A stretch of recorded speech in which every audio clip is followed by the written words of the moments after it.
May mga pagkakataong ang pag-ibig ay hindi lamang sa pagitan ng dalawang tao, kundi sa pagitan ng isang nilalang at ng sining na nagbibigay kulay sa kanyang buhay. Paano kung ang pinakamataas na pagpapahalaga sa sining na ito ay nakasalalay hindi sa laki ng iyong wallet, kundi sa lalim ng iyong puso at galing ng iyong mga kamay? Bawat hibla ng aking damit ay tila sumisigaw ng kahirapan. Ang bawat hakbang ko sa makintab na marmol na sahig ng Hotel Marikit ay may kasamang panginginig, hindi sa lamig, kundi sa bigat ng tingin ng bawat taong naririto. Ang mga bulong, ang mga hagik-hik, ang mga pagitan ng katahimikan na puno ng panghuhusga. Naramdaman ko ang hapdi sa aking mga mata, ngunit pinilit kong pigilan ang mga ito. Hindi ito ang lugar para umiyak. Ito ang lugar kung saan kailangan kong maging matatag. Nasa akin ang isang maliit na piraso ng papel, isang paanyaya na nahanap ko sa basurahan sa labas ng isang gusali kanina. Hindi ko alam kung paano ako napunta rito, paano ako nakalusot sa mga bantay. Ang tanging alam ko lang, ang sikmura ko ay nananawagan na ng pagkain at ang malayo at malamig na tunog ng piano sa loob ng ballroom ay tila yumayakap sa aking kaluluwa. Pwede po bang narinig ko ang sarili kong tinig, mahina at nanginginig, habang papalapit ako sa isang babaeng nakasuot ng pulang gown. Ang kanyang buhok ay nakaayos na parang isang obra maestra. Siya si Beatrice Sungkit, ang administrador ng gabing ito, sabi sa paanyaya. Ang kanyang mga mata, matatalim na parang patalim, ay agad na bumaba mula sa aking mukha hanggang sa aking mga punit-punit na sapatos. Isang mahabang katahimikan ang namagitan. Ano ang kailangan mo? Ang kanyang tinig ay malamig, puno ng pagkayamot. Gusto ko lang po sanang, kung pwede, ay tumugtog ng piano, sabi ko. Ang aking puso ay kumakabog na parang tambol. Para lang sa kaunting pagkain. Isang malakas at hindi magandang tawa ang kumawala sa kanya. At kasabay nito, napansin ko ang pagtingin ng mga tao sa paligid. Ang ilan ay natatawa, ang iba ay nakakunot ang noo na parang hindi makapaniwalang mayroon akong lakas ng loob na magsalita. Piano? Pagkain? Siya ay tumawa muli. Mas malakas pa. Miss, hindi ito soup kitchen. Ito ay isang fundraising gala para sa mga piling-pili. Siguro ay nagkamali ka ng pasok. Sinubukan niyang itaboy ako, ngunit ang aking mga paa ay tila nakatanim sa sahig. Naisip ko ang aking lola Tala, ang kanyang mga pangaral, ang kanyang mga mata na kumikinang tuwing na pag-uusapan ng musika. Pero ang aking lola, siya po ay isang pianista. Sabi ko, ang aking tinig ay medyo lumakas na. Nais ko lang pong maipakita ang aking pasasalamat sa musika. Ngunit hindi siya nakikinig. Ang kanyang muka ay puno ng pagkamuhi. Habang papalapit ang isang security guard, itinulak ko ang aking sarili palayo sa kanya at naglakad patungo sa pinakamalaking bagay na nakikita ko sa gitna ng silid. Ang grand piano. Ang bawat hakbang ay isang paglaban sa kahihiyan. Ang bawat hinga ay pagpapakalma sa sarili. Umupo ako sa bangko, naramdaman ang malamig na ivory kiss sa ilalim ng aking mga daliri. Napapikit ako. Sa isang iglap, nawala ang mga tao, ang mga bulong, ang panghuhusga. Tanging ang tunog lamang ang naiwan. Nagsimula ako sa Für Elise, ang paborito ni Lola. Ang mga unang nota ay bahagyang nanginginig. Ngunit habang bumibilis ang tibok ng aking puso, bumibilis din ang paggalaw ng aking mga daliri. Nagiging mas sigurado, mas malinaw. Ang musika ay dumaloy. Isang awit ng pagnanais, ng sakit at ng pag-asa na tila humihingi ng tulong sa kalawakan. Nang matapos ang huling nota, isang malalim at nakakabinging katahimikan ang bumalot sa buong ballroom. Bumukas ang aking mga mata. Nakita ko ang lahat ng mata ay nakatuon sa akin. Si Beatrice na nakatayo malapit sa akin. ay mukhang galit na galit, handa ng isigaw ang utos sa security guard. Ngunit bago pa man niya magawa iyon, isang boses ang narinig ko mula sa gitna ng karamihan, isang boses na may bigat at awtoridad. Ang batang ito may natatanging talento, pagkabagot. Iyon ang salitang bumabalot sa diwa ni Dr. Alon Herrera habang pinagmamasdan niya ang mga nagkikislapang alahas at naririnig ang mga pekeng tawa sa loob ng Grand Ballroom ng Hotel Marikit. Ilang taon na rin siyang uma-attend sa mga ganitong pagtitipon at sa bawat pagkakataon, lalo lamang tumitindi ang kanyang pagkadismaya. Ang sining para sa karamihan dito ay isa lamang palamuti. Isang bagay na binibili, ipinagmamayabang, ngunit hindi tunay na nararamdaman. Nasa kalagitnaan siya ng pag-iisip na umuwi na nang marinig niya ang komosyon malapit sa entablado. Isang payat na babae, nakasuot ng damit na halatang pinagtagpi-tagpi na lang ng panahon, ang buong tapang na nakikipag-usap kay Beatrice sungkit. Napakunot ang noo ni Alon. Alam niya ang reputasyon ni Beatrice, isang babaeng kayang yurakan ang kahit sino para lang mapanatili ang kanyang posisyon. At pagkatapos, ang hindi inaasahan ay nangyari. Ang babae, sa kabila ng takot na mababasa sa kanyang mga mata, ay naglakad patungo sa grand piano. Isang bulungan ang kumalat sa buong silid. Anong kabastusan ito? Narinig niyang sabi ng isang ginang sa kanyang tabi. Sino ang nagpapasok sa pulubing iyan dito? Hindi kumibo si Alon. Hinintay niya. Bilang isang tanyag na concert pianist at musicologist, libu-libong pagtatanghal na ang kanyang napanood. Ngunit may kakaiba sa paraan ng paghawak ng dalaga sa mga tipaan. Isang paggalang, isang pananabik, na tila ba matagal na niyang pinangarap ang sandaling iyon. Nang tumunog ang mga unang nota ng Flor Elise, bahagya siyang napangiti. Isang piyesang simple, halos pambata. Ngunit habang nagpapatuloy ang musika, nawala ang nangiti sa kanyang labi at napalitan ito ng matinding pagkamangha. Hindi ito ang karaniwang pagtugtog na naririnig niya sa mga recital. Ang bawat nota ay may bigat, may kaluluwa. Ang simpleng himig ay naging isang kwento ng pighati, ng pangungulila at ng isang hindi masira na pag-asa. Naririnig niya ang bawat emosyon na hindi kayang isigaw ng dalaga. Naririnig niya ang isang talento na hindi produkto ng mamahaling paaralan, kundi ng purong damdamin at walang katumbas na dedikasyon. Nang matapos ang tugtog, ang katahimikan ay halos mas nakakabingi kaysa sa musika.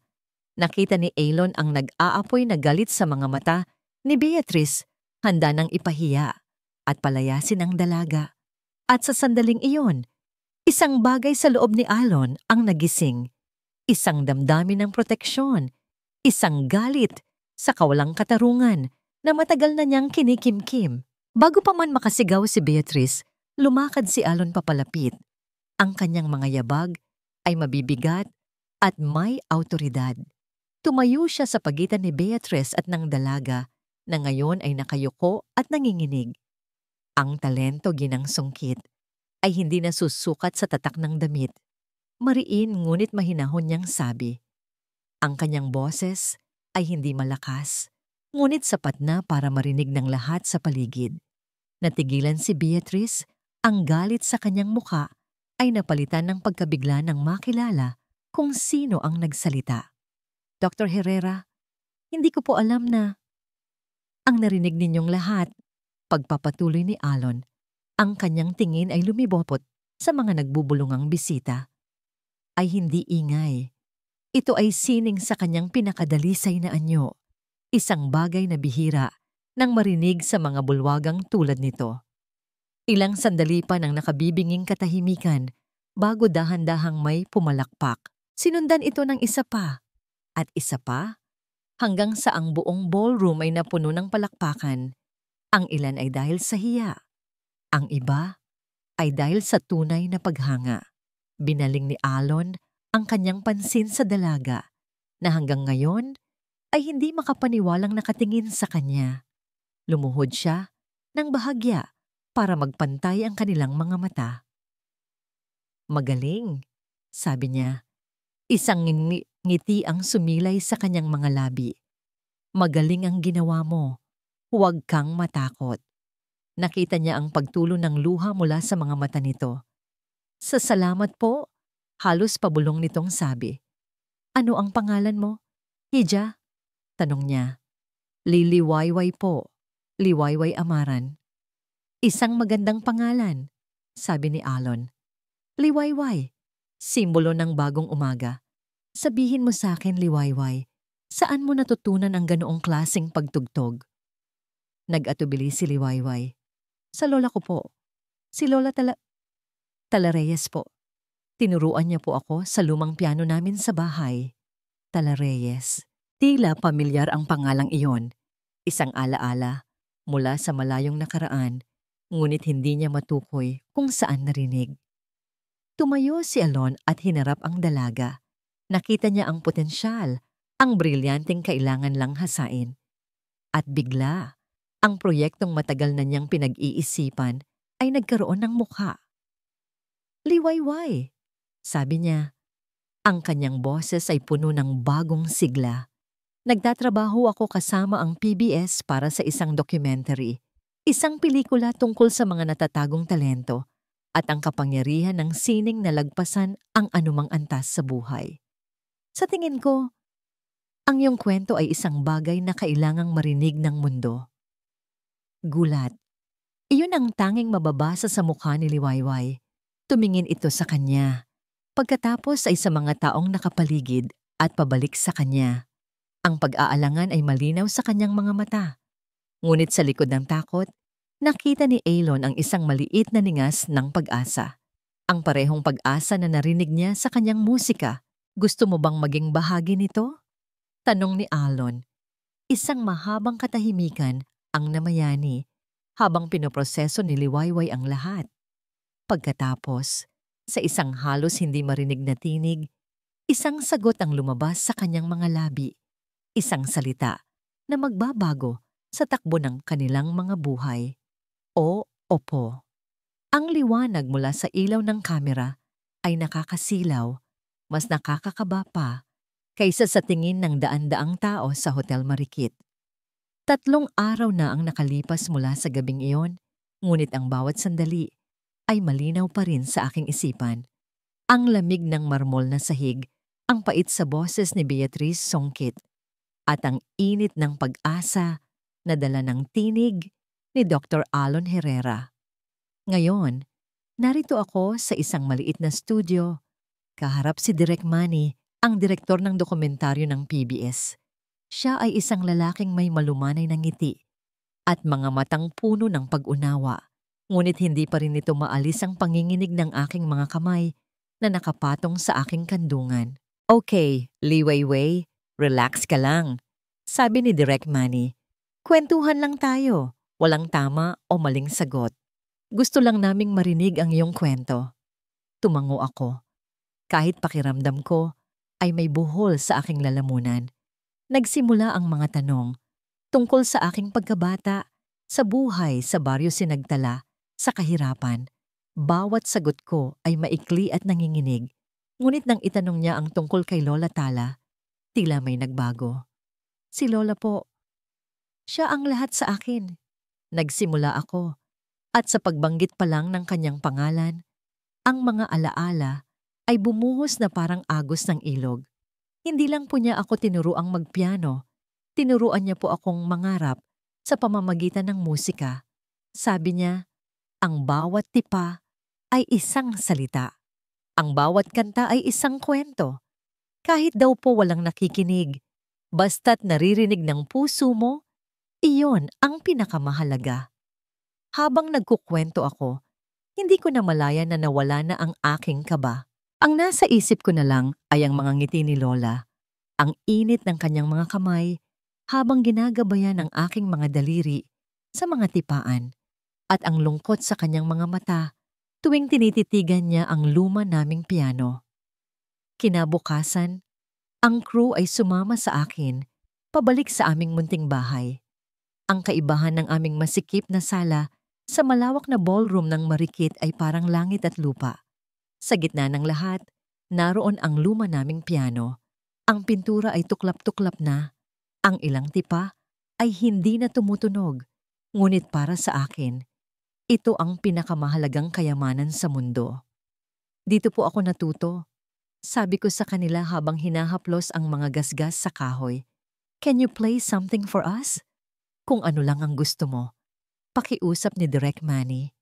Umupo ako at sinimulang tugtugin ang isang kundiman na laging tinutugtog ni Lola. Habang ginagawa ko yon, bumalik ang lahat ng kanyang mga turo.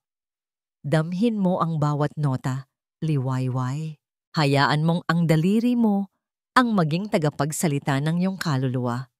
Sa ilalim ng titig ng kamera, naramdaman ko ang presensya ni Lola na tila bumubulong sa aking tabi, nagbibigay sa akin ng lakas. Ang payapang sandaling iyon ay biglang nasira nang dumating si Dr. Herrera kasama ang isang balita. Kailangan daw nilang kumuha ng ilang eksena sa Hotel Marikit para maipakita ang contrast ng dalawang mundo ko. Ang puso ko ay muling bumilis.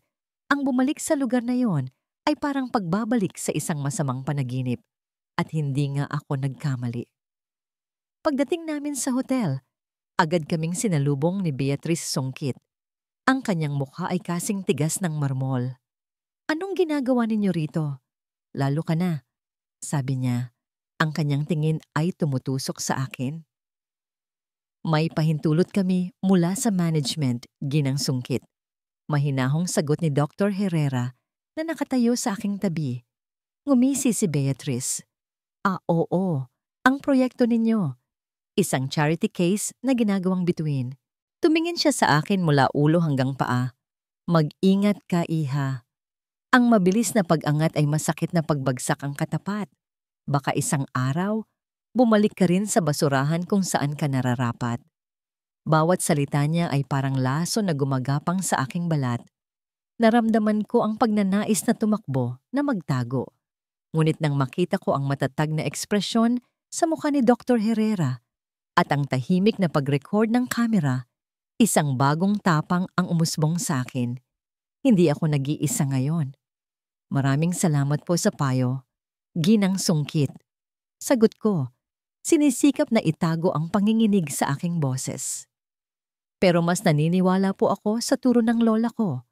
Ang tunay na halaga ay wala sa lugar na pinanggalingan, kundi sa ganda ng nililikha. Natigilan si Beatrice, halatang hindi inaasahan ang aking pagsagot. Ang kanyang mga mata ay nag-apoy sa galit bago siya tumalikod at nag-march siya palayo. Napabuntong hininga ako, hindi na malayang pinipigil ko pala ang aking paghinga. Tumingin sa akin si Dr. Herrera at sa kanyang mga mata, nakita ko ang isang bagay na hindi ko pa nakikita dati, paghanga.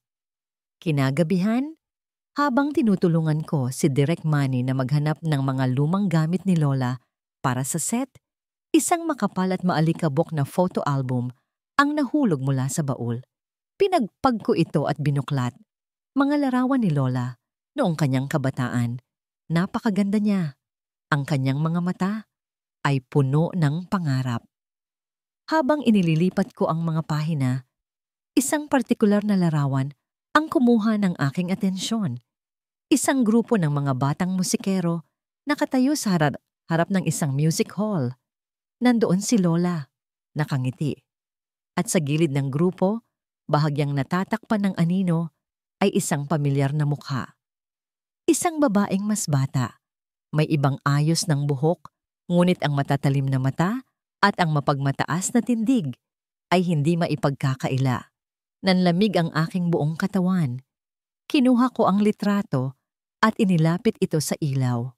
Walang duda. Ang babaeng kasama ni Lola Tala sa lumang litratong iyon ay isang batang-batang Beatrice Sungkit. Hindi maalis sa isipan ni Alon ang pangalang iyon, Tala Reyes. Mula nang banggitin ito ni Liwayway, ang pangalan ay tila isang himig na paulit-ulit na tumutugtog sa kanyang alaala. Pamilyar, ngunit hindi niya matukoy ang pamagat. Ang pagtugtog ng dalaga ay hindi lamang basta galing. Mayroon itong pinaghuhugutan, isang bigat na nagmumula sa isang pamanang ipinasa sa kanya. At si Alon, bilang isang scholar ng musika, ay hindi mapakali hanggat hindi niya natutuklasan ang pinagmulan nito. Ang dokumentaryo ay naging perpektong dahilan, ngunit sa kaloob-looban niya, alam niyang ang paghahanap na ito ay para na rin sa kanyang sarili. Dinala siya ng kanyang mga paa sa pambansang aklatan ng musika, isang gusaling amoy luma na papel at pinaglipasan ng panahon.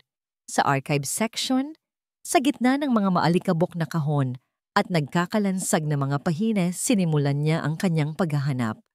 Tala, Reyes. Halos walang lumalabas sa mga digital records. Ngunit hindi sumuko si Alon. Sa tulong ng isang matandang archivist, hinalungkat nila ang mga lumang programa ng mga recital mula dekada 70. At doon niya natagpuan isang manipis na papel na ninilaw na sa kalumaan. Isang programa para sa isang gabi ng mga batang birtuoso. Nakalista roon ang mga pangalan ng mga itinuturing na pag-asa ng classical music sa Pilipinas at sa pinakatuktok ng listahan, sa ilalim ng piyesang Chopin's Fantasy Impromptu ay nakaukit ang pangalan, Tala Reyes. Naalala ko siya, biglang sabi ng archivist habang tinititigan ng programa. Si Tala, isang henyo. Sinasabi ng mga kritiko noon na siya na ang susunod na dakilang pianista ng bansa, ngunit bigla na lang siyang nawala. Parang bula. Ang kwentong yon ay lalo lamang nagpatindi sa kuryosidad ni Alon. Sino ang hahayaang mawala na lang ang ganoong klaseng talento? Kinontak niya ang isa sa kanyang mga mentor, si Maestro Celso, isang retiradong konduktor na halos kilala ang lahat sa mundo ng musika. Nagkita sila sa isang lumang kapihan sa Intramuros. Matapos ang ilang minutong kumustahan, binuksan ni Alon ang paksa. Maestro, may kilala po ba kayong pianista na nagngangalang Tala Reyes? Ang ngiti sa mukha ni Maestro Celso ay biglang naglaho, napalitan ng isang malayong tingin. Tala, matagal ko nang hindi naririnig ang pangalang iyan. Humigop siya ng kape bago magpatuloy. Si Tala ay hindi lang magaling, Alon. Siya ay pambihira. Ang kanyang musika ay may buhay. Ngunit ang mundo ng sining ay hindi laging paraiso. Ito ay puno rin ng inggit, ng kompetisyon, lalo na noong mga panahong yon. Ano po ang nangyari sa kanya? Usisa ni Alon. Isang insidente, malungkot na sabi ng matanda. Isang mahalagang kompetisyon, ang piyesang dapat niyang tugtugin ay biglang nawala. May nagsabing ninakaw, may nagsabing sinadya, naging malaking iskandalo. Pagkatapos noon, unti-unti na siyang umatras sa entablado. Ang sabi, dinamdam niya ng husto ang kahihiyan at ang pagtataksil. Pagtataksil. Ang salitang yon ay tumama kay Alon na parang kidlat. Bigla, bumalik sa kanya ang isang alaala na matagal na niyang ibinaon. Si Isabel, isang batang pianista na kanyang tinulungan, binigyan ng lahat ng suporta. Nakita niya rito ang kinabukasan ng musika, ngunit ginamit lang pala siya ni Isabel. Ginamit ang kanyang pangalan at koneksyon para umangat. At nang nasa tuktok na, iniwan siya at kinuha ang lahat ng kredito. Naalala pa niya ang huli nilang pag-uusap. Ganito talaga ang laro, Alon. Sabi nito sa kanya. Ang boses ay walang bahid ng pagsisisi. You do what you have to do to win. Ang parehong lamig. Ang parehong walang kaluluwang ambisyon. Ito ang nakikita niya ngayon sa mga mata ni Beatriz Sungkit. Ang paraan ng pagtingin nito kay Liwayway ay hindi simpleng pagmamataas. Ito ay isang pagnanais na durugin ang isang karibal bago pa man ito mamukadkad. Ngayon, naiintindihan na niya. Hindi lang si Liwayway ang nakikita ni Beatriz. Nakikita nito ang isang anino mula sa nakaraan. May mga taong hindi kayang makakita ng liwanag ng iba. Pagpapatuloy ni Maestro Celso, na tila nabasa ang malalim na iniisip ni Alon. Gagawin nila ang lahat para takpan ang liwanag na yon ng sarili nilang anino.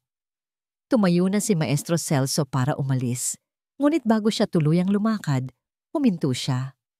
Teka Alon, mayroon akong isang bagay na maaaring makatulong sa iyong dokumentaryo.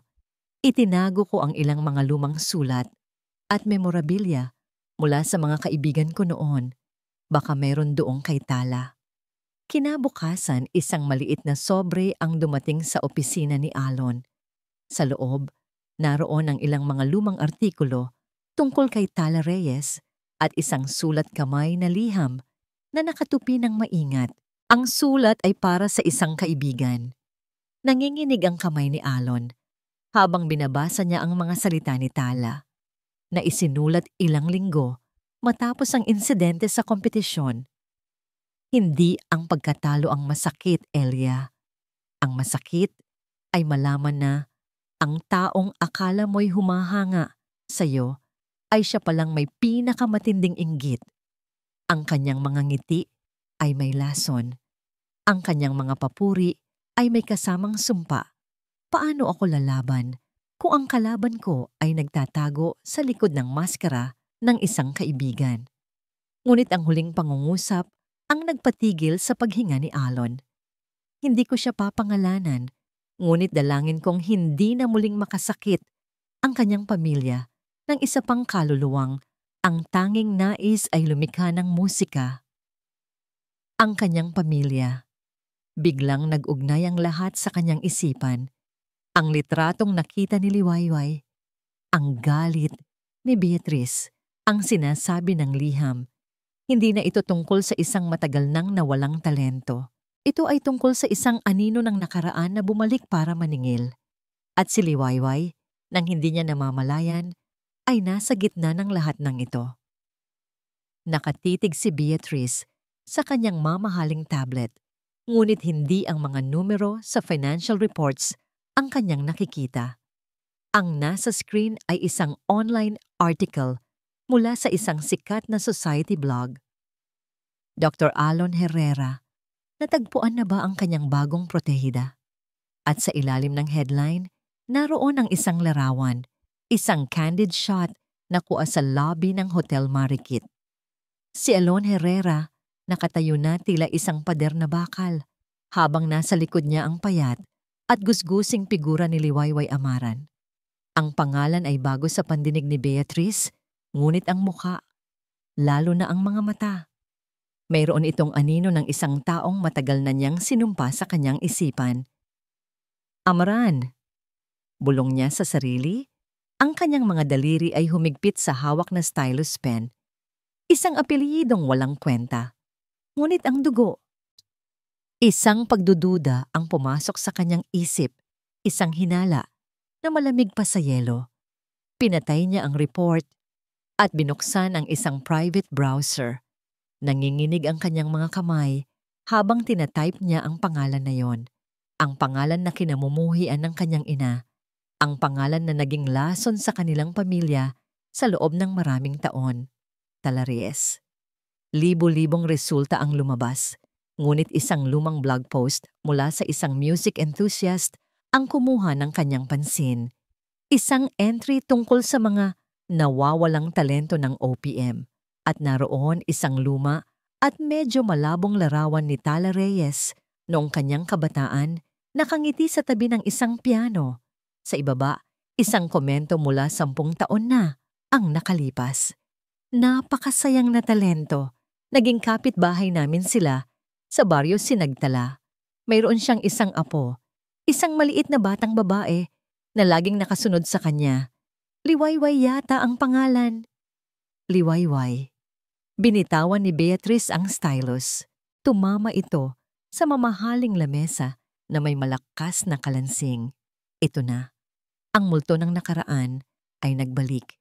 Hindi na bilang isang matandang talunan, kundi sa anyo ng isang batang gusgusin na may parehong mapanlinlang na talento. Ang galit na naramdaman niya noong gabi ng gala ay hindi na lamang simpleng pagkayamot. Ito ay naging isang nag-aalab na puot. Naalala niya ang mga kwento ng kanyang ina. Ang mga gabing umiiyak ito dahil sa inggit. Ang mga salitang puno ng galit para kay Tala Reyes. Magnanakaw siya ng pangarap, Bea. Ang atensyon na dapat ay para sa akin, inagaw niya lahat. Paulit-ulit na sinasabi iyon ng kanyang ina na tila isang sirang plaka. At si Beatrice, sa kanyang murang isipan, ay ipinangako sa sarili na hinding-hindi niya hahayaang may yurak muli sa pangalan ng kanilang pamilya. Nakita niya sa katauhan ni Liwayway ang isang pangalawang pagkakataon para itama ang kasaysayan. Tumayo siya at kinuha ang kanyang telepono. Ang unang tinawagan niya ay ang head of maintenance ng hotel. Ramon, sabi niya. Ang kanyang boses ay naging matamis na parang pulot. May napansin akong problema sa kuryente sa may function room C kung saan mag-shoot ang PBS crew mamaya. Baka pwedeng pakicheck? Ayokong magkaroon ng aberya. Siguro, patayin mo muna ang main breaker sa area na yon para sigurado. Safety first, di ba? Pagkatapos ng tawag, isang ngiti ang sumilay sa kanyang mga labi. Isang maliit na technical difficulty ay sapat na para masira ang buong araw ng shooting nila. Isang paalala na siya pa rin ang may control. Ang kanyang susunod na hakbang ay mas tuso. Nag-ayos siya at pumunta sa isang high-end cafe para makipagkita kay Marites, isang kilalang socialite at ang pinakamalaking tsismosa sa kanilang sirkulo. Bea, darling, bati ni Marites. I saw the article. How scandalous na pinapasok mo ang ganyang klaseng tao sa marikit. Ngumiti lang si Beatrice at umorder ng kanyang espresso. Kawawa nga eh. I think Dr. Herrera is just using her for his passion project. Alam mo na, for drama. He needs a convincing sob story. Really? Nanlaki ang mga mata ni Marites. I heard. Pagpapatuloy ni Beatrice, ibinababa ang kanyang boses na tila nagbabahagi ng isang malaking sikreto na hindi naman daw talaga sila ganoon kahirap. It's all an act. Ginagawa niya ang lahat para lang mapansin. A very ambitious little girl. Nakakatakot ang mga ganyang tao, di ba? Nakita niya ang pananabik sa mga mata ni Marites. Alam niyang sa loob lamang ng ilang oras, ang sikretong ito ay kakalat na parang apoy sa kanilang buong social circle. Pag-uwi niya sa kanyang penthouse, hindi pa rin siya kontento. Kailangan niya ng isang bagay na mas matibay, isang sandata. Muli niyang hinalungkat ang mga lumang gamit ng kanyang ina na nakatago sa isang baul, mga lumang programa, mga clippings. At doon, sa ilalim ng lahat, nakita niya ang isang sobre. Sa loob nito ay isang larawan. Ang larawan ay kuha sa backstage ng kompetisyon kung saan natalo ang kanyang ina. Nakatayo roon si Tala Reyes, hawak ang tropeyo. At sa likod niya, bahagyang nakatago, ay ang kanyang ina. Ang mukha ay puno ng luha at pagkamuhi, ngunit hindi yun ang nakakuha ng pansin ni Beatrice. Sa tabi ni Tala, may isang maliit na batang babae, mga 6 na taong gulang, na buong paghangang nakatingin sa tropeo. Ang batang yon ay si Liwayway. Ito na, ang ebidensya, ang patunay na ang pamilya Reyes ay matagal ng anay sa buhay ng pamilya nila. Hawak-hawak ang litrato, isang malamig at matagumpay na ngiti ang gumuhit. Sa mga labi ni Beatrice, sungkit. History will not repeat itself, Tala. Bulong niya sa hangin. This time, a sungkit will win. Ang mga salita ni Beatrix Sungkit ay parang mga tinik na bumaon sa aking diwa. At ang mga chismis na kasunod nito ay ang laso na dahan-dahang kumakalat. Sa mga sumunod na araw ng shooting, naramdaman ko ang pagbabago sa tingin ng ilang mga staff. May mga nagbubulungan, may mga umiiwas. Ang dating pakikiramay ay napalitan ng pagdududa. Totoo nga ba ang sinabi ni Beatrice? Isa lang ba akong ambisyosang nagpapanggap na kaawa-awa? Ang bigat sa aking dibdib ay halos hindi ko na makayanan.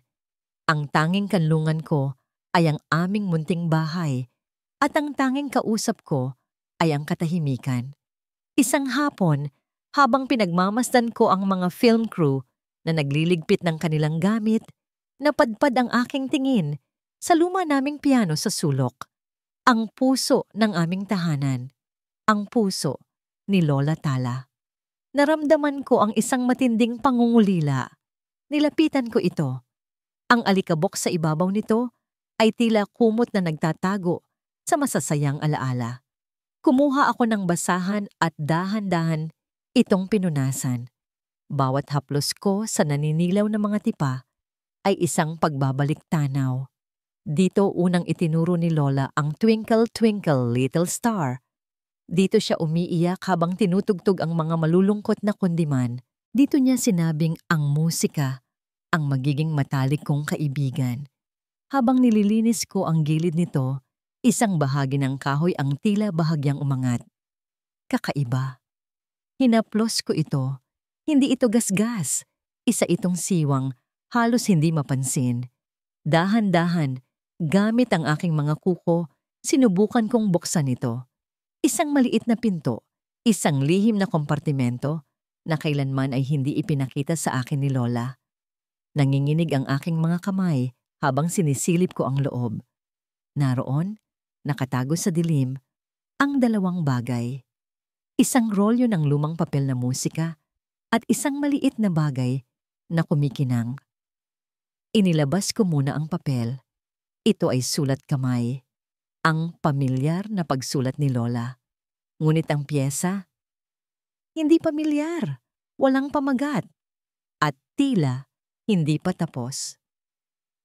Ang mga huling linya ay blangko, na parang biglang natigil ang kanyang pagsusulat.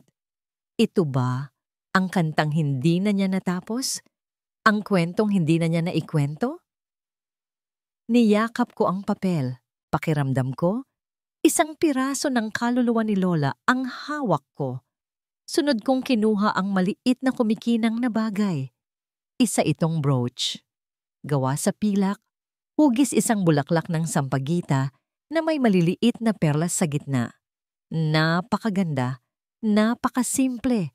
Bakit ito itinago ni Lola? Isang regalo ba ito na hindi niya naisuot? Kinabukasan, tumawag si Dr. Herrera.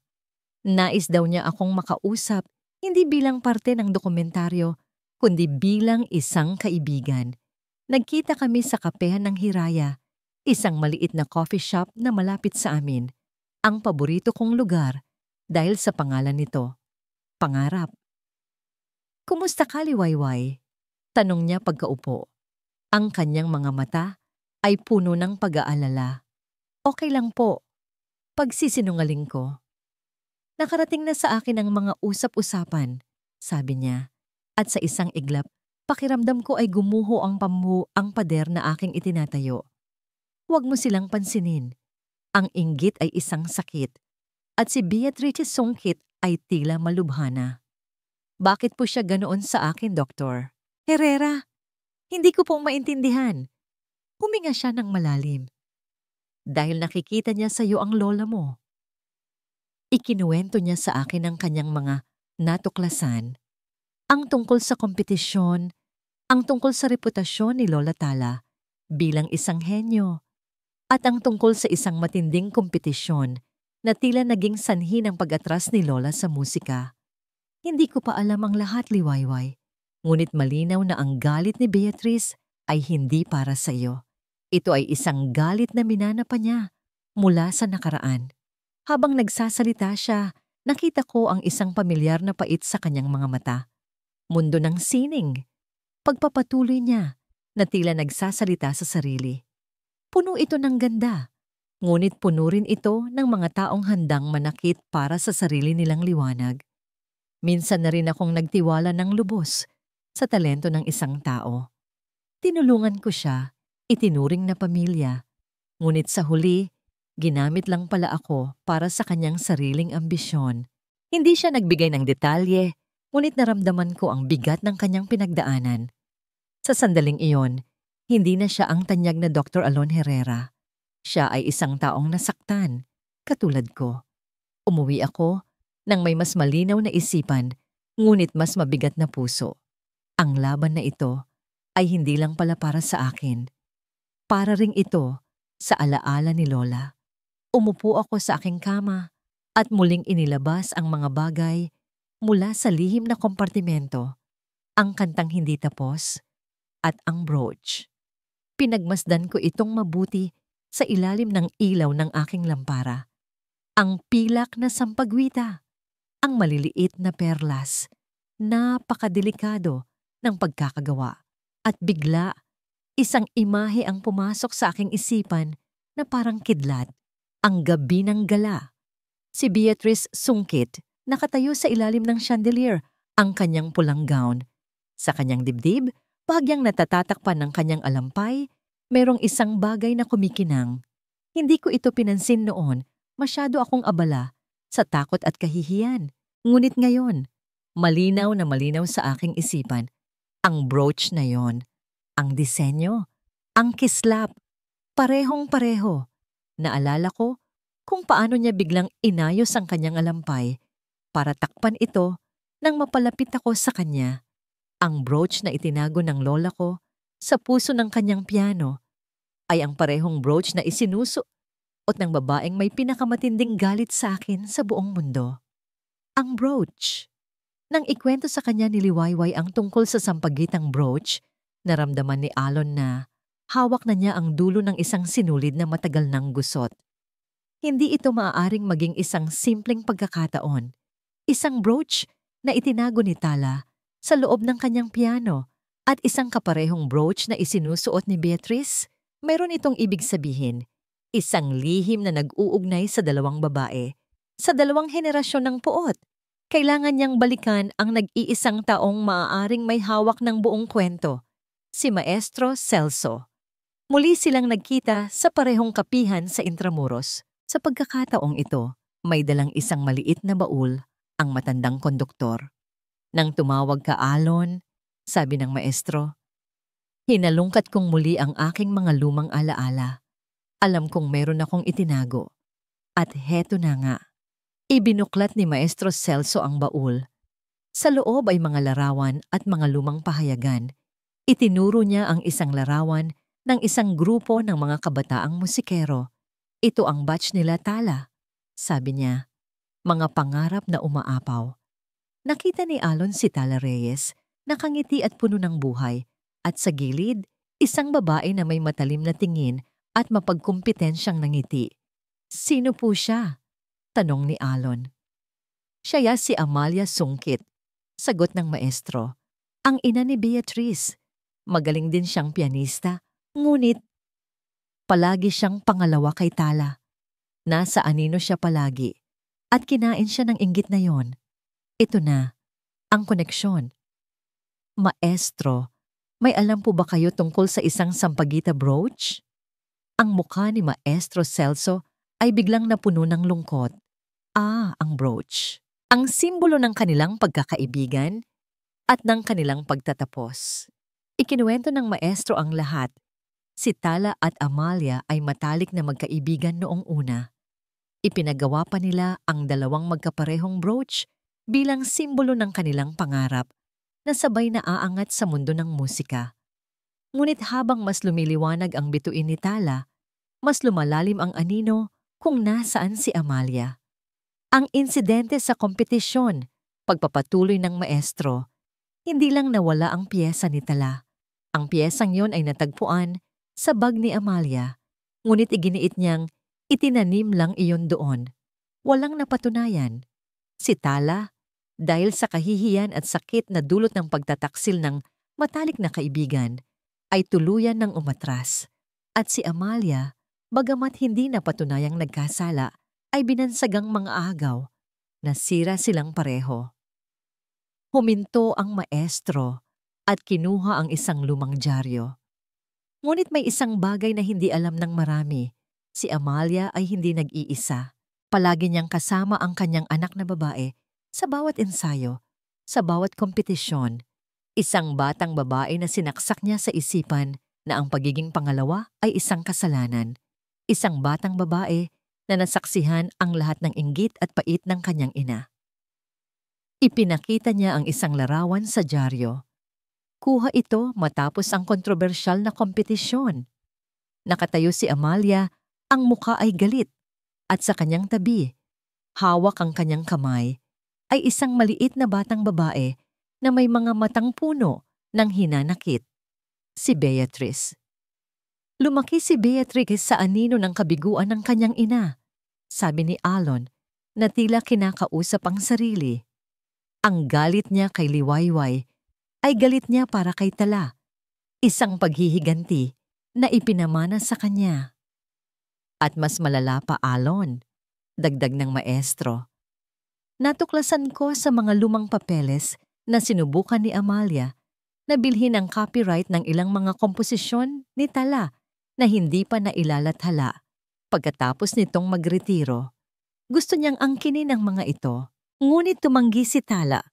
Isang piraso ng musika, ang hindi pa tapos na piyesa na nakita ni Liwayway. Posible kayang ito ang isa sa mga komposisyong yon? Nagpasalamat si Alon sa maestro.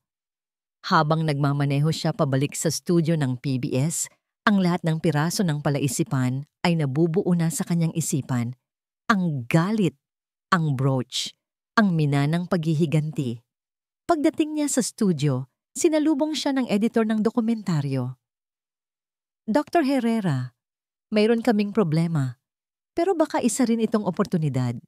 Ipinakita ng editor sa kanya ang isang lumang video clip.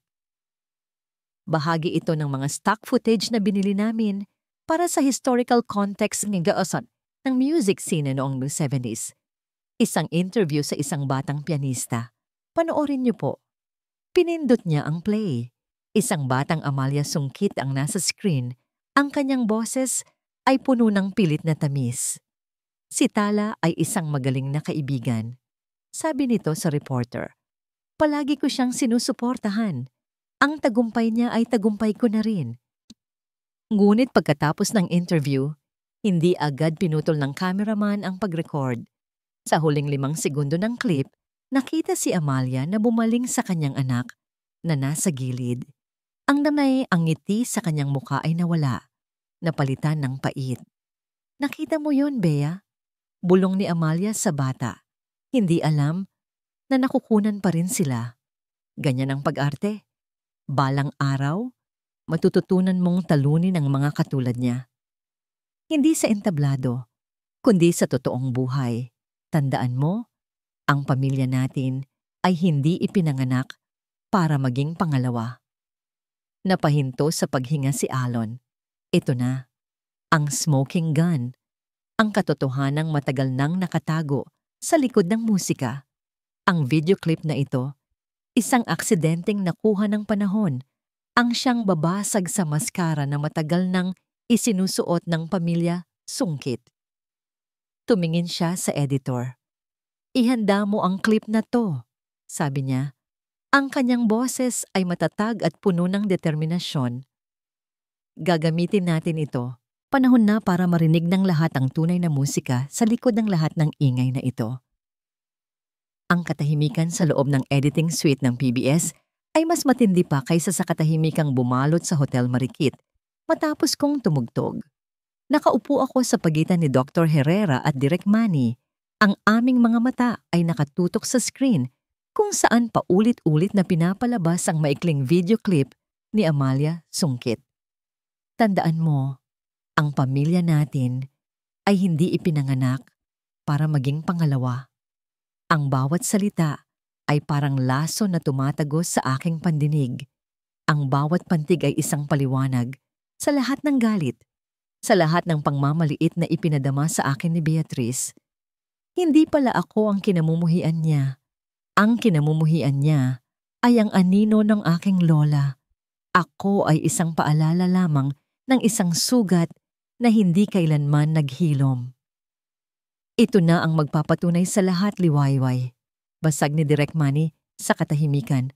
Ang kanyang boses ay may halong pagkamangha at pag-iingat. Ang clip na ito, kasama ng kwento mo, ng kwento ni Tala. Ito ay hindi na lang isang dokumentaryo tungkol sa musika. Ito ay isang kwento ng kawalang katarungan. Plano naming gawin itong sentro ng huling bahagi ng pelikula. Sabi ni Dr. Herrera, ang kanyang tingin ay nakatuon sa akin. Ngunit ang desisyon ay nasa iyo pa rin. Kapag inilabas natin ito, Magiging malaking iskandalo. Handa ka ba para doon? Handa na ba ako? Ang unang pumasok sa isip ko ay takot. Isang matinding takot. Ako, si Liwayway Amaran na taga-Baryo Sinagtala, ay babanggain ang isang makapangyarihang pamilya tulad ng mga sungkit. Naalala ko ang banta ni Beatrice. Ang mabilis na pag-angat ay masakit na pagbagsak ang katapat. Baka ito na ang pagbagsak na tinutukoy niya. Tumingin ako sa aking mga kamay na nakapatong sa aking kandungan. Mga kamay na may kalyo dahil sa pagtugtog sa lumang piano at sa paglalabada para may makain. Ito ang mga kamay na hinubog ng kahirapan at pangarap. Ito rin ang mga kamay na hinawakan ni Lola Tala habang sinasabi niya, "Huwag kang matakot sa katotohanan, apo." Dahil ang musika, tulad ng katotohanan, ay palaging hahanap ng paraan para marinig. Pinanood kong muli ang mga naunang eksena sa dokumentaryo.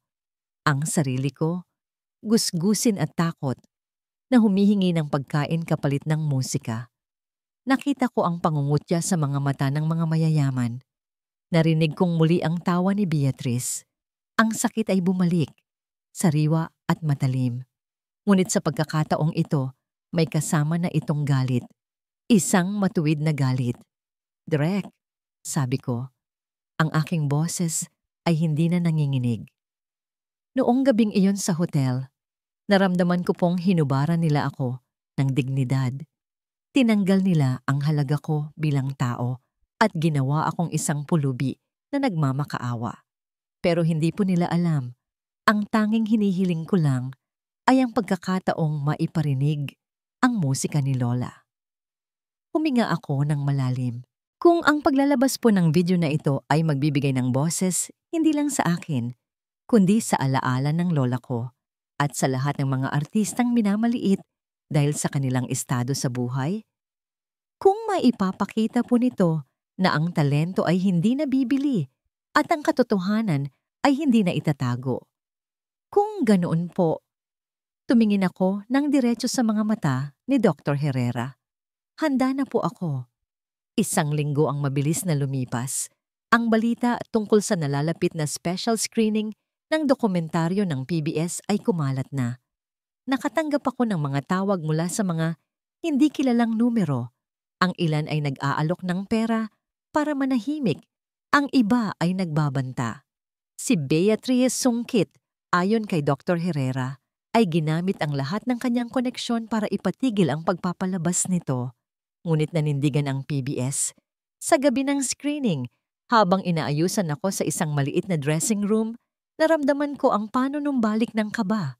Paano kung hindi maniwala ang mga tao? Paano kung ako pa rin ang pagtawanan sa huli? Biglang bumukas ang pinto at pumasok si Dr. Herrera. May dala siyang isang maliit na kahon. "Para sa'yo," sabi niya. Binuksan ko ito. Sa loob ay isang simpleng silver necklace na may palawit na hugis G-clef. "Para hindi mo makalimutan kung saan ka nagsimula," sabi niya, "at kung saan ka patungo." "Salamat po," sabi ko, habang tinutulungan niya akong isuot ito. "Hindi ka mag-iisa mamaya, Liwayway," sabi niya. "Nasa likod mo kami. Nasa likod mo ang musika. At higit sa lahat, nasa likod mo ang katotohanan." Bago ako lumabas, may isa pa akong ginawa. Kinuha ko ang lumang papel ng musika ni Lola, ang kantang hindi niya natapos. Dinala ko ito.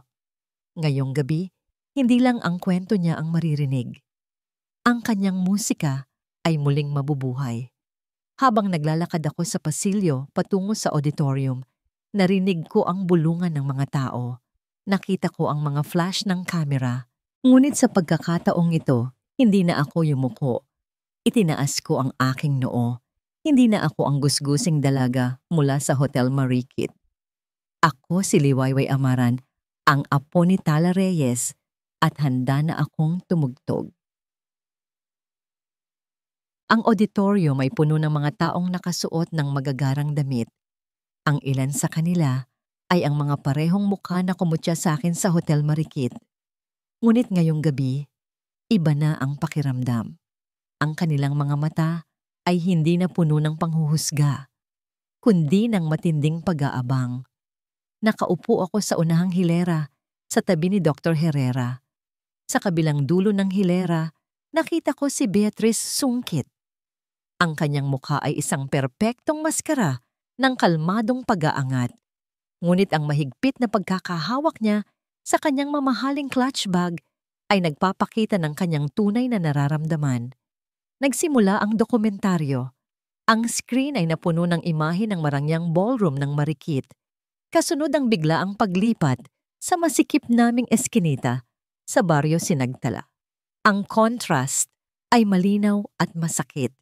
Ipinakita ang aking unang interview, ang nanginginig kong boses habang nagkukwento tungkol sa kahirapan. Nakita kong muli ang aking sarili na tumutugtog sa lumang piano ni Lola. Ang aking mga mata ay nakapikit, nawawala sa musika. Pagkatapos, ang eksena ay lumipat sa komprontasyon sa hotel.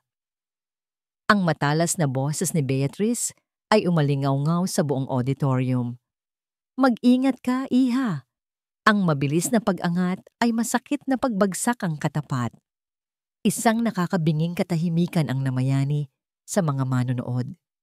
Ang ilan ay napayuko, marahil dahil sa hiya na naging bahagi sila ng pangungutyang yon.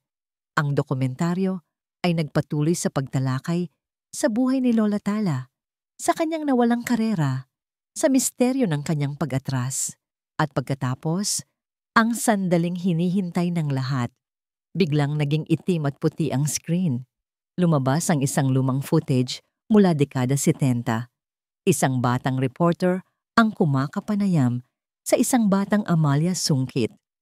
Ang kanyang peking ngiti at matatamis na salita tungkol sa pagkakaibigan nila ni Tala ay nagdulot ng mga bulungan sa mga manonood.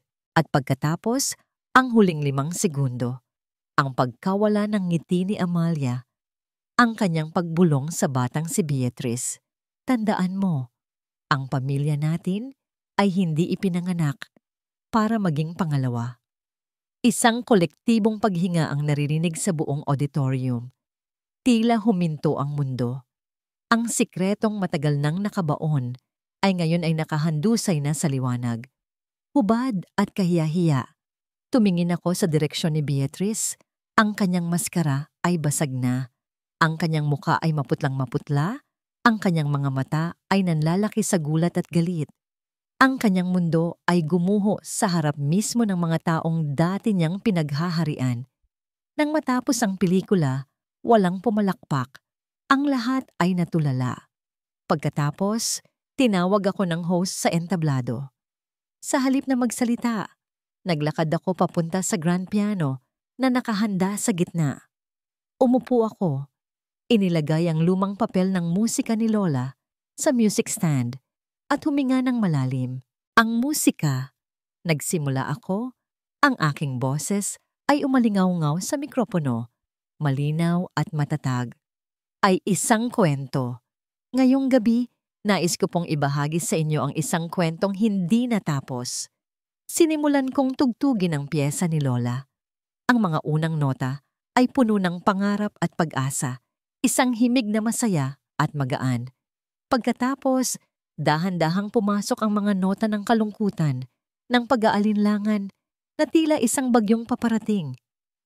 Naramdaman ko ang bawat emosyon na ibinuhos ni Lola sa piyesang ito. Ang kanyang pagmamahal sa sining, ang sakit ng pagtataksil, ang bigat ng isang pangarap na pinagkaitan. Ang piyesa ay huminto sa isang malungkot at hindi resolbadong chord.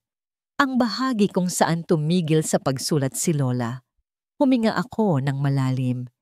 At pagkatapos, mula sa aking sariling puso, mula sa aking sariling karanasan, itinuloy ko ang musika. Ang mga notang sumunod ay hindi na tungkol sa kalungkutan. Ito ay tungkol sa pagbangon.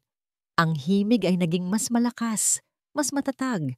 Ito ang kwento ng isang apo na natagpuan ng lakas sa alaala ng kanyang lola.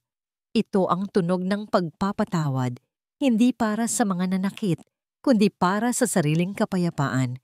Ito ang himig ng pag-asa na lumalaban sa kabila ng dilim. Ang bawat tipa ay isang deklarasyon. Hindi ako ang anino ng aking lola. Ako ang kanyang musika na nagpapatuloy. Habang papalapit ako sa huling bahagi, ang aking mga daliri ay tila may sariling buhay. Sumasayaw sa mga tipaan. Ibinuhos ko ang lahat. Ang sakit, ang takot, ang galit, ang pag-asa, ang pasasalamat. Nang tumunog ang huling nota, isang makapangyarihan at matagumpay na chord.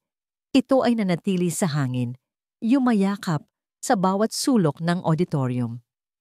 Pagkatapos ng ilang segundo ng katahimikan, isang tao ang pumalakpak. Pagkatapos ay dalawa. Pagkatapos, ang buong auditorium ay nagbigay ng isang dumadagundong na standing ovation. Ang palakpakan ay hindi lang para sa musika. Ito ay para sa katatagan, para sa katotohanan, para sa isang puso na tumangging masira. Mula sa entablado, nakita ko si Dr. Herrera na nakatayo. Ang kanyang mga mata ay may luha ngunit may ngiti ng pagmamalaki. Nakita ko ang mga mukha ng mga taong dati humuhusga sa akin, ngayon ay puno ng paghanga at pagsisisi. At nakita ko si Beatrice sungkit. Hindi siya pumapalakpak.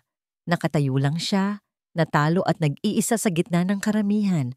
Ang aming mga mata ay nagtagpo sa huling pagkakataon. Walang galit sa aking tingin. Tanging awa. Itinaas ko ang aking ulo. Ang luha ay dumaloy sa aking mga pisngi, ngunit hindi ito luha ng kalungkutan. Ito ay luha ng paglaya, ng tagumpay. Natapos na ang konsyerto. Ang mga araw, pagkatapos ng screening, ay naging isang malaking alimpuyo ng balita at opinyon. Ang kwento ni Liwayway at Tala Reyes, kasama ang nakakahiyang pagbubunyag sa pamilya Sungkit, ay naging laman ng bawat pahayagan, bawat programa sa telebisyon, at bawat sulok ng social media. Pinanood ni Alon ang lahat ng ito mula sa kanyang opisina. Nakita niya ang mga news report tungkol sa pagbibitiw ni Beatrice Sungkit sa Hotel Marikit at sa lahat ng kanyang mga posisyon sa iba't ibang charity boards. Ang kanyang pangalan, na dati ay simbolo ng kapangyarihan at karangyaan, ay naging kasing kahulugan na ngayon ng panlilinlang at generational envy.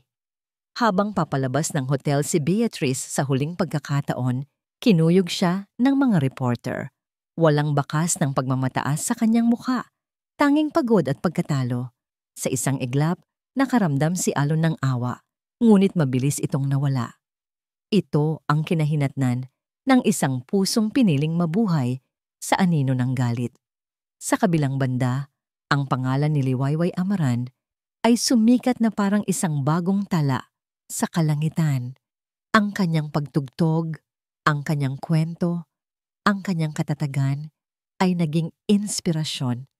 Ang mga imbitasyon para sa mga panayam at pagtatanghal ay bumuhos. Ngunit sa gitna ng lahat ng ito, nanatili siyang si Liwayway. Isang hapon, inanyayahan ni Alon si Liwayway sa kanyang opisina sa universidad. Dala-dala ni Liwayway ang isang maliit na bayong na naglalaman ng pichi-pichi, ang paborito niyang kakanin. Para po sa inyo, Dr. Herrera, sabi niya, na may parehong mahiyain ngunit tapat ng ngiti. Salamat, Liwayway. Pero Alon na lang, masyado nang formal ang doktor, sagot ni Alon habang tinatanggap ang pasalubong. Naupo sila sa tapat ng isa't isa. Marami nang nagbago, sabi ni Alway. Opo, sagot ni Liwayway. Pero may mga bagay na hindi, katulad po nito. Inilabas niya mula sa kanyang bag ang isang sobrang puno ng pera. Ito po ang unang talent fee ko mula sa isang maliit na pagtatanghal. Gusto ko po sanang ibalik sa inyo ang lahat ng nagastos ninyo para sa akin. Tinitigan ni Alon ang sobre. Pagkatapos ay tumingin siya sa mga mata ni Liwayway. Nakita niya roon ang parehong dignidad na nakita niya noong una silang nagkita. Ngumiti siya at dahan-dahang itinulak pabalik ang sobre. Hindi ko yan matatanggap, Liwayway, sabi niya. Dahil hindi iyon gastos, iyon ay isang investment. isang investment sa talento at sa isang mabuting puso. Pero meron akong ibang proposal. Ipinakita niya kay Liwayway ang isang folder. Sa loob ay mga papel na may letterhead ng kanyang universidad. Matagal ko ng pangarap ito, sabi ni Alon, ang magtayo ng isang foundation na tutulong sa mga batang musikero na walang sapat na kakayahang pinansyal, mga batang katulad mo, mga batang may talento na kailangan lang ng isang pagkakataon. Binasa ni Liwayway ang pangalan ng foundation sa papel. The Tala Alon Foundation for the Arts. Napatingin si Liwayway kay Alon, ang kanyang mga mata ay nagsimulang mamasa. Lola Tala. Ang kanyang musika at legasiya ang magiging puso ng pundasyong ito, sabi ni Alon. At gusto kong ikaw, Liwayway, ang maging unang scholar at artistic ambassador nito. Ang iyong kwento ang magiging inspirasyon nila. Sa sandaling iyon, ang lahat ng pader na itinatayo ni Liwayway sa paligid ng kanyang emosyon ay gumuho. Umiyak siya, hindi dahil sa sakit o takot, kundi dahil sa labis na pasasalamat. Isang pasasalamat para sa isang taong nakakita sa kanyang halaga noong ang tingin niya sa sarili ay wala nang natitira. Makalipas ang ilang buwan, sa kapehan ng Hiraya, masayang nagkukwentuhan sina Alon at Liwayway. Ang cafe ay naging paborito na nilang tagpuan. Si Liwayway ay nag-aaral na ngayon sa universidad sa ilalim ng isang full scholarship habang aktibo sa mga gawain ng foundation. Alam mo, Alon, sabi ni Liwayway habang hinahalo ang kanyang kape, naalala ko yung sinabi ni Lola. Sabi niya, may mga pagkakataong ang musika ay hindi lang para sa entablado. Minsan, ito ay isang tulay. Isang tulay? Tanong ni Alon. Opo, isang tulay para pagdugtungin ang dalawang taong magkaiba ang mundo. Isang tulay para maabot ang mga pangarap na akala mo'y imposible. Tumingin siya kay Alon at sa kanyang mga mata, nakita ni Alon ang isang bagong kumpiyansa, isang bagong liwanag, at isang tulay para paghilumin ang mga pusong nasaktan ng nakaraan. Ngumiti si Alon. Sa wakas, pagkatapos ng mahabang panahon, naramdaman niyang ang kanyang sariling puso na minsan nang pinatigas ng pagtataksil ay muling natututong tumugtog ng isang himig ng pagtitiwala. Tumayo sila para umalis.